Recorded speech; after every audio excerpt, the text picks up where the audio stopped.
अगर आप हामला हैं और जब आप सोती हैं तो आपको चक्कर आते हैं, आपका दिल बैठने लग जाता है, साँस फूलने लग जाता है या पसीना आना शुरू हो जाता है, तो ये वीडियो आपके लिए है। क्योंकि मेरे पास काफ़ी माएँ इस मसले के साथ आ रही हैं। आज हम देखेंगे कि इसकी वजूहात क्या हैं और इसको हम कैसे ठीक कर सकते हैं।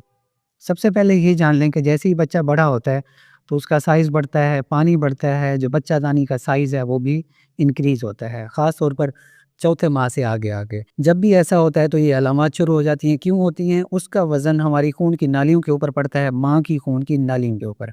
उसमें हम इन्फीरियर वेना केवा ज़्यादा इफ़ेक्ट होती है और दूसरे नंबर पे एओर्टा भी कुछ केसेज़ में इफ़ेक्ट होती है। उससे जो खून की रवानी है मुतासिर होती है, दिल को वापस जो खून आ रहा है वो कम हो जाता है।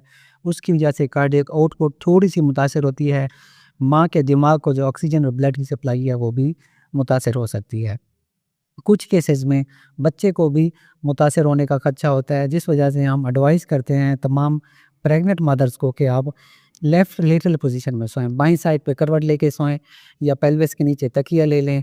अगर बाईं साइड पे भी नहीं सो सकते, तकिया भी नहीं ले सकते, तो फिर आप थोड़ा-सा अपने आप को बाईं साइड पे टिल्ट कर लें, तो उससे मसला हल हो सकता है।